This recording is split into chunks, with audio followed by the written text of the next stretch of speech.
Ipinapakita lamang ni Shai Gilgeous-Alexander kung bakit siya ang kasalukuyang MVP at Finals MVP sa pagsisimula ng season para sa kampiyon na Oklahoma City Thunder. Si Gilgeous-Alexander ay maituturing na pinaka hindi mapigilang perimeter player sa liga ngayon at pinatunayan niya ito nang pahirapan niya ang Indiana Pacers sa kanilang NBA Finals rematch noong Huwebes ng gabi, kung saan nagwagi ang OKC sa double overtime, 141-135.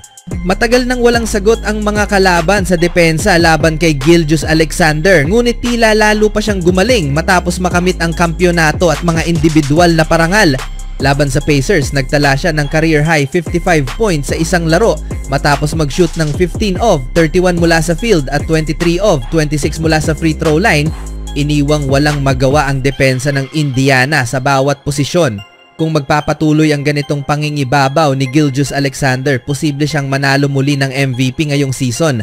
Siyempre, hindi makatotohanan na makapagtala siya ng 50 points o higit pa gabi-gabi, ngunit kung madadala niya ang Thunder sa panibagong 65 panalo na season habang nag-average ng higit sa 33 points bawat laro, magiging mahirap kontrahin ang kanyang MVP case. Salamat sa kabayanihan ni Pascal Siakam sa huling bahagi ng regulation at sa isang kahanga-hangang defensive stop laban kay Shai Gilgeous-Alexander sa overtime, na itulak ng Indiana Pacers ang laro sa dalawang karagdagang overtime na naging dahilan upang maging unang pagkakataon sa kasaysayan ng NBA na ang Oklahoma City Thunder ay nagsimula ng season na may dalawang sunod na double overtime games ayon sa ulat. Sa katunayan, ayon kay Dan Feldman ng Dunked On Podcast, ang Thunder ay unang koponan sa loob ng 24 years na nagsimula ng season na may dalawang magkasunod na overtime games. Tiyak na makukuha ng Thunder ang pinakamahusay na bersyon ng bawat koponang kanilang makakaharap at walang mas malinaw na patunay nito kundi ang Pacers at Houston Rockets na ibinigay ang lahat sa unang dalawang laro ng bagong season ng OKC. Alam ng buong liga na ang Oklahoma City Thunder na ngayon ang pamantayan ng kahusayan sa NBA at bawat koponan ay naisukatin ang sarili laban sa nagdedepensang kampyon. Ngunit tulad ng sa unang laro, sadyang napakahusay ng Thunder, lalo na si Shai Gilgeous-Alexander na hindi nagsayang ng oras upang maitala ang kanyang unang 50-point game ng season sa pamamagitan ng nakabibighaning scoring performance laban sa Indiana Pacers. Thunder nagsimula ng season sa 2-0 matapos ang dalawang double overtime na laro. Hindi pa ganap na malusog ang koponan ng Thunder sa pagsisimula ng season.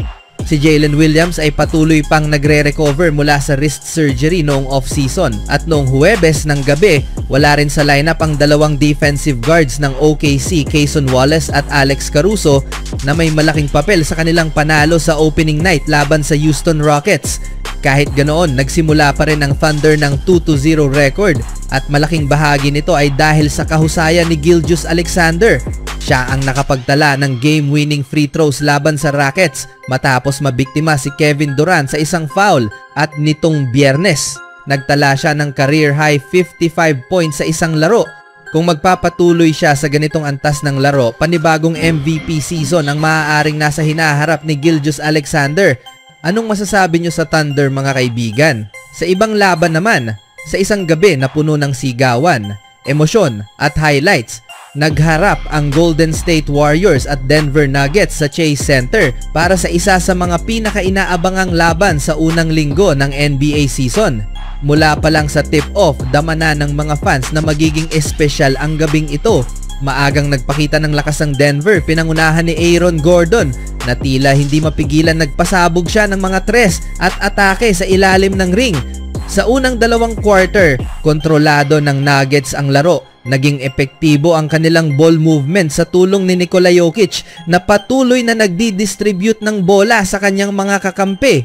Umabot pa sa 14 points ang kalamangan ng Denver sa kalagitnaan ng ikalawang quarter, dahilan upang mag-timeout si Coach Steve Kerr at pagalitan ang kanyang mga manlalaro.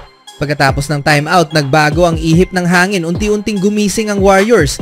Si Buddy Hield ay nagpakawala ng dalawang magkasunod na tres. Sinundan ni Jonathan Kuminga ng isang fast break dunk na nagpataas ng enerhiya sa loob ng Chase Center. Bago matapos ang halftime, bumaba ang kalamangan ng Denver sa 7, 68-61. Pagpasok ng ikatlong quarter, dito nagsimula ang pagbangon ng Warriors. Ang crowd ay nagsimulang umalulong nang muling umarangkada si Stephen Curry. 1, 2, 3, parang hindi napapagod. Ang bawat tira ni Curry ay sinasabayan ng sigawan at palakpakan at tila ba ginising niya ang natutulog na apoy ng kanyang koponan. Nag-adjust din ang depensa ng Warriors. Mas agresibo si Draymond Green. Pinahirapan niya si Jokic sa ilalim. Habang si Jimmy Butler ay nagbigay ng dagdag na depensa sa wings. Sa pagtatapos ng third quarter, lumamang na ang Warriors 94-92. Ngunit syempre, hindi basta susuko ang reigning champions na Nuggets. Sa ika-4 na quarter, bumawi si Jokic, nagpakawala ng sunod-sunod na assist at mga soft hook shot na nagbalik sa kanila ng kalamangan. Ang laban ay naging palitan ng opensa. Isang tres ni Curry, sinagot ni Gordon ang tres at driving dunk. Isang floater ni Murray, tinapatan ni Horford ng corner 3. Sa natitirang isang minuto, dikit ang laban sa 122-122. Nag-step up si Aaron Gordon at tumira ng malabog na fadeaway jumper na nagbigay ng 2 puntos na kalamangan sa Denver. Ngunit sa huling 10 seconds, nagpakita ng kabayanihan si Stephen Curry. Tumira siya ng deep 3 mula sa logo at boom! Pasok! At nagliyab ang buong Chase Center.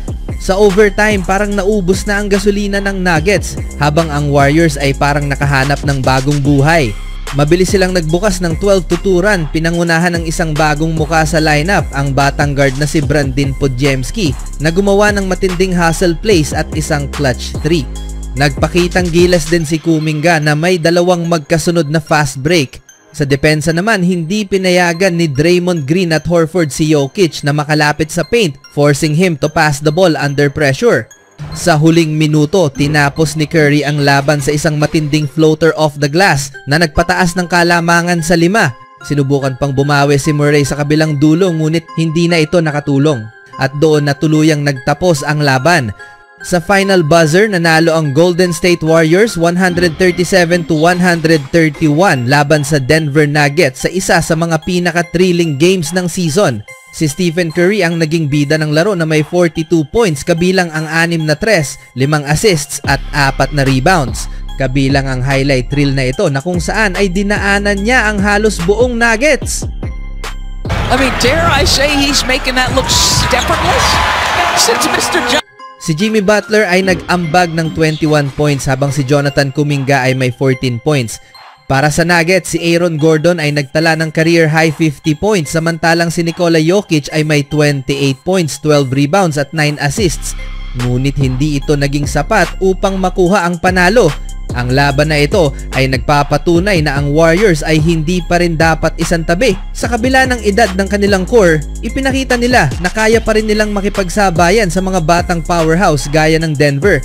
Ang chemistry ni Curry, Butler, Green at ngayon kasama si Horford ay naramdaman na at ang kanilang mga batang manlalaro ay nagsisimula ng magpakita ng potensyal.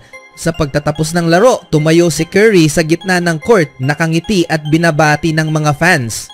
Isa na namang klasikong pagtatanghal mula sa isa sa pinakadakilang manlalaro sa kasaysayan ng NBA. Isang paalala sa lahat na hanggat may Stephen Curry, hindi kailanman mawawala sa laban ng Golden State Warriors.